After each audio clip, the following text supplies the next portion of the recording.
Hi, Anna Carson here. I wanted to do a video talking about energetic boundaries.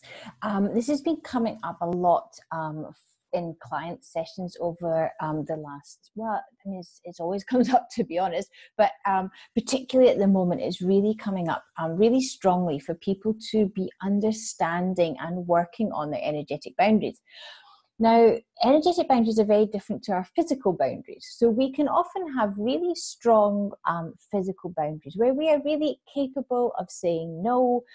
We are, clear on what's acceptable for us, what's not, and being able to really kind of set that up. However, it might be that our energetic boundaries are actually not as strong at all, or actually very open. Now, what this can mean, and this is especially for people who are empathic and who feel people a lot, who feel people's emotions, who can feel what's going on, beyond the spoken word, beyond, what is kind of being put there, they can feel what's happening. And what can happen is that we go into situations, and if our energetic boundaries are open, we're feeling everything, and we're never quite sure what stuff is ours. We don't become discerning about what we're allowing in, and we're kind of walking around feeling and absorbing and kind of touching into everything. So things like obviously shopping malls, where the energy can be really heavy, places where a lot of people congregate, where there is a kind of, I mean, I always find shopping malls quite difficult, but, places like that, or even in interactions, where you can feel that people are kind of, when you're with somebody, you can feel like, oh God, they just take from me. Like I can feel them. I can feel what's going on. I can feel that they're upset or whatever. I come away feeling angry. They're really, they're fine. And so that you're getting that kind of transference of energy. You're absorbing a lot of their stuff. You're feeling it. But you don't have the discernment or the kind of allowing it to just flow through. And this is where we can see energetic boundaries being really open and detrimental to ourselves. Now, I see this a lot with clients who have vanishing twins. And as you know, I also have vanishing twin. And so it's definitely been something that I have had to work on. And because I obviously connect in with people's energy a lot while I'm working, I've had to be very clear on my energetic boundaries of what I allow in, and making sure that I'm clearing my energy after every session, at the end of the day, and really making sure I'm coming back to whatever is mine and letting anything else go. But with vanishing twins, or people who have had vanishing twins, so womb survivors or the remaining twin, there is also this pattern underneath of I guess yearning, of searching for connection, of searching for love, of searching for that thing that they're missing. And I see, like I said, I'm seeing this a lot with vanishing twins, that the energetic boundaries are really open, because there is this desire to find that connection again. And so with every interaction that they're having, it's almost like they're kind of reaching in and feeling, okay, is this got the potential to have that deeper connection? Because with twins, we all know twins have this amazing often telepathic connection. They feel what each other is feeling. If one's sick, the other one's often sick. They have this greater unity, this greater connection, this greater love between them. And so if you've had a vanishing twin, then you have experienced that on some cellular level. You have experienced that connection. You're bringing that experience and you're bringing that memory into your physical life. And then you're kind of, because it's missing, you're then walking around and searching for it, going, where is it? How can I find this? There's something inside. And as I said, this is my journey too, and I felt it so strongly, of you really searching for that deep connection, that soul connection.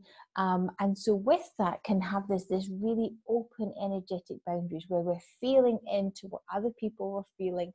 And it comes from love. It comes from, there's often a real, I don't know, innocence, a real, you know, there's a beautiful energy, I feel, you know, you know, of love, but it also comes from this fear, you know, this fear of what if I can't find it, this fear, and this kind of, this sense of loss, I guess. And so when I'm working with clients, what I'm really trying to do is to, as we clear away those fears of loss, we clear away those you know, that sense of, I guess, of abandonment, of something's missing, of the grief, of, you know, all of these, you know, kind of fears and limitations that have come from that experience of the vanishing twin. We can actually come from still having that beautiful open heart, but we can become a lot more discerning. We can become a lot more clear on who we're connecting with, who we are allowing into our energetic field, what we're allowing in, and also very easily being able to disconnect, being able to cut away, to disconnect from what isn't ours, or, you know, after the interaction, if we want to be able to feel somebody, that's beautiful. Do you know, we can be empathic with it, we can hold them in that space, but know as we separate, we can just cut away, we can disconnect, and there's no sense of loss, there's no sense of guilt, or you're kind of as though we're letting anybody down, or anything like that. We can become a lot clearer in our interactions and in our energetic exchanges. So I guess I wanted to really, just explain it, and invite you to consider how your boundaries are, how your physical, your physical boundaries. Some people, like I say, can have very strong physical boundaries, but energetic boundaries are still very open. Or it can be that your physical boundaries are very much mirroring the energetic boundaries, and we find it difficult to say no. We find it difficult to, to say, actually, that's enough for me, or, I don't want to do this, or, being able to, actually, you're in my personal space, whatever it is. But just invite you to recognize that there are two different types of boundaries, and to feel in for yourself, how are you managing your from an energetic point of view? Are you reaching in? If you're empathic, are you reaching in? You're feeling people, but are you able to cut away, or do you go away feeling, feeling depleted, feeling worse, or feeling that you're angry or upset, or whatever it is that you've been supporting somebody else with. From the other point of view is from a giving point of view. And this, again, we're coming back into boundaries again here, but this is almost like the energy. So from the empathic point of view, we're absorbing, we're taking this energy in. But from the giving, this is where the energy, we're allowing all of our energy to be taken, to kind of be depleted from us.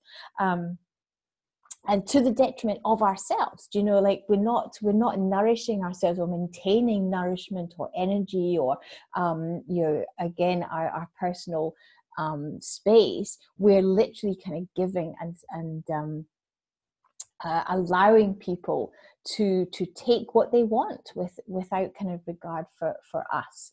And this is again, it's a big, empathic people are also like this. It's women, this is a big thing for women, because we do give,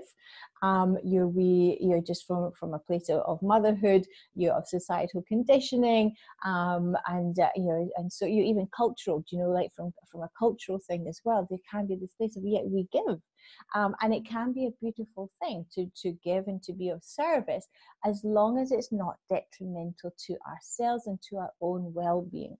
And again, I've seen this with clients, and this is a really interesting one, because again, this pattern starts in utero. And as you know, a lot of my work is about the patterning that is kind of set is into that time in utero. Because this is where our imprint starts of how we're going to exist, how we're going to live our life after our birth. And so, I'm always really fascinated to take it as far back as we can, and look at this time in utero, and the templates and the imprinting and the ancestral stuff, and the past life stuff, everything that comes into this space from conception to birth, because this is where we get to the original stuff, and then we can clear it so we can get to that soul blueprint. And this is what we're trying to access now, is bringing forward that soul blueprint of who we are, of what we're here to do, what we're here to, how the difference we're here to make in the world. How do we access that? And that's by clearing these blueprints, these templates that exist or that come from that time in utero. So this other pattern that I've been seeing is one where when the baby is in utero, and if the mother is particularly stressed or anxious, or maybe has some PTSD, who's or adrenally fatigued, the mother can actually inadvertently start to draw on the baby's adrenal energy. Now, you might find yourself, you hear quite a lot of pregnant women who say, I was exhausted until I got pregnant. And then I really enjoyed pregnancy, and I had a lot of energy, and everything kind of did. And then after pregnancy, crash. Now, there's a lot of different reasons for that. I'm not saying that this is the only reason, but one of the things that can happen is inadvertently, the mother actually starts to draw on the baby's adrenal energy and start to utilize that as her own. Now, this obviously is detrimental to the child, but what it does is it sets up this patterning of I must give to sustain other people. I must sacrifice myself for others. And this is a huge pattern that I've seen in quite a number of clients, where they will be giving to everybody. They're giving to all their family. They're giving to their children. They're giving to their colleagues. They're giving to they're giving, and yet themselves are exhausted. They're depleted. They're coming. They're coming from their adrenal energy, but there's nothing left. And it's just a constant give, and it's they're not, when they're nourishing themselves through food and energy or whatever, it's literally just flooding out of them. And so again, here the energetic boundaries aren't as they should be. It's just this programming has meant that their system is set up of literally, I just give, and even if I have nothing for myself. And so what we do in session is, when we're accessing this pattern, is coming back to that point where the mother is drawing the adrenal energy from the embryo or from the fetus, from the baby in utero, and looking at the belief systems that have come from that, the way that's impacted on the nervous system, the way it's impacted on the physical systems of the body, the adrenals, the kidneys, all of these sorts of things. You're really joining the dots as to what's happened as the mother's been doing this. What has happened? What are the fears? What are the belief systems? What has happened? And we join the dots so that then the body, the subconscious, can go, okay, that's what's happened. That's the pattern I've put together. So we're literally creating the picture, and then the subconscious can heal it and change that pattern. And so that's what we're doing when I'm working with people like this, is joining the dots of that experience for them, so they can say, okay, now I understand.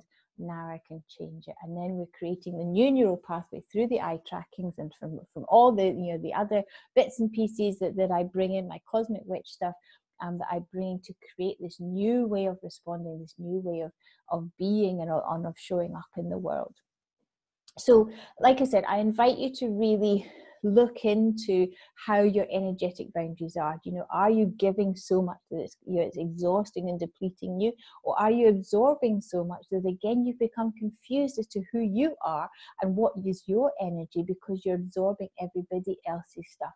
And this is really, we can really start to understand how we're operating in the world and what it is that we're needing to shift for ourselves, so that our energetic boundaries can be really discerning and be appropriate for us, so that we can feel what we need to feel, we can give what we need to give, but we are sustaining ourselves, we are centered in ourselves, we have a strong sense of self, and of who we are, and we're ensuring that we are nourished and sustained and fulfilled even within these interactions.